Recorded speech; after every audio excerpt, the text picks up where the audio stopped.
La Diócesis de Gómez Palacio presenta Al Encuentro con la Palabra, con el Padre Licenciado Julio Carrillo Gaucín. ¿Qué tal, queridos amigos? Con el gusto y cariño de siempre, les saludo en este su espacio, Al Encuentro con la Palabra, un espacio de reflexión a la luz de la Palabra de Dios. Continuamos leyendo, meditando las cartas de San Pablo. Hoy vamos a iniciar otra carta, la carta a los Efesios.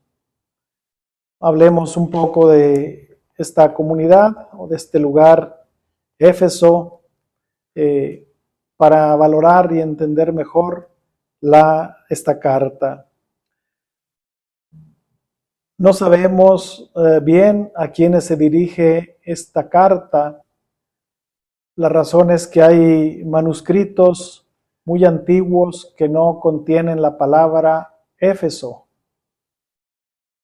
Según parece, tal espacio se ponía el nombre de la ciudad en la que se debía leer. Y con esto sacamos como conclusión que esta carta que Pablo dirige a los Efesios es más bien una carta circular destinada a ser leída en las comunidades que vivían su fe en las ciudades de Asia Menor. Probablemente hacia el año 150, es decir, en el siglo II, algún amanuense agregó la palabra Éfeso para que no quedara sin destinatarios. Éfeso, de prestigioso pasado político y cultural, era la capital de la provincia romana de Asia y ahí residía el procónsul. Era pues un lugar significativo por lo político, lo económico, lo social. Ubicada en la costa occidental de la península de Asia Menor, gozaba de una administración autónoma y de un importante puerto con sus redes de comunicación. Sabemos que tenía un majestuoso y visitado templo que estaba destinado a la diosa Artemisa para los griegos, o Diana en el mundo de los romanos, culto que controlaban los romanos.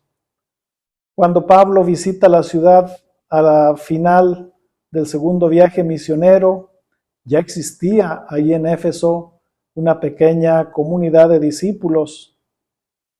Y sabemos que en su tercer viaje misionero que Pablo realiza, permanece alrededor de 3 años en Éfeso, donde fue pues, un centro operativo de su tarea misionera.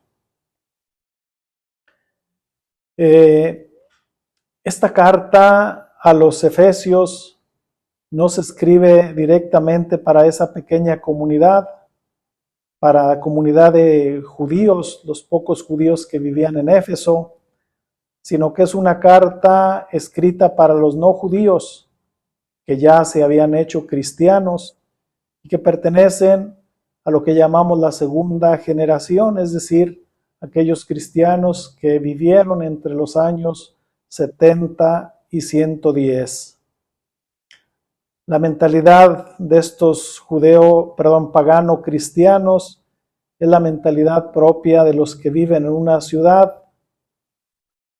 Como son paganos, no conocen el Antiguo Testamento, ni han escuchado hablar de la alianza que Dios ha hecho con Israel. A causa de la destrucción de Jerusalén en el año 70 después de Cristo a manos de los romanos, muchos judíos y predicadores cristianos dejan la ciudad y se instalaron en diversas ciudades grecorromanas, movimiento que se conoce como la diáspora, es decir, judíos que viven fuera del Israel en diferentes comunidades del Imperio Greco-Romano. Allí proclaman a los no judíos el misterio de Dios, su obra de salvación mediante Jesús, su Hijo. Varios peligros acechan a estas comunidades de Asia Menor, que tienen pues esta tradición paulina, donde hay muchas religiones, donde se adoran a diferentes deidades, cristianos que no han alcanzado una fe madura en la soberanía de Jesús sobre todos y todo. Al no ser de raigambre judía, piensan que el seguimiento del Señor nada tiene que ver con Abraham y su descendencia, por lo que su identidad y misión la explican independientemente de Israel, el pueblo de la alianza. Se viene gestando así una crisis que amenaza la unidad de una mayoría de cristianos no judíos con una minoría judía. Por esto, además del lenguaje conciliador, el centro de la carta está en la teología de la reconciliación de dos pueblos separados, es decir, los judíos y los no judíos. Y en virtud de la sangre de Cristo, Dios se hizo un solo cuerpo, la iglesia, bajo una única cabeza, Cristo. Tanto los judíos como los no judíos están llamados a alcanzar ese estado de hombre perfecto que es el de Cristo. Dada pues la circunstancia a quien va dirigida esta carta o esta circular, pues son paganos que han sido convertidos, se han convertido al cristianismo. Entonces, ¿cuál es el punto central de esta carta? ¿Cuál es la teología? Y pues bueno, en pocas palabras, quiere presentar esta carta, la revelación del mismo Dios o de su voluntad, tratado antes en Colosenses, en el tema central de que el misterio de Dios se refiere a la obra de la salvación. Esa obra de salvación mantenida en secreto por Dios desde siempre, pero dada a conocer y realizada ahora por Cristo Jesús. Aquí está pues en una clara relación con la carta a los Colosenses, el misterio escondido durante siglos, pero que ahora se ha revelado en Cristo. A diferencia de Colosenses, se insiste en la inclusión y en la universalidad.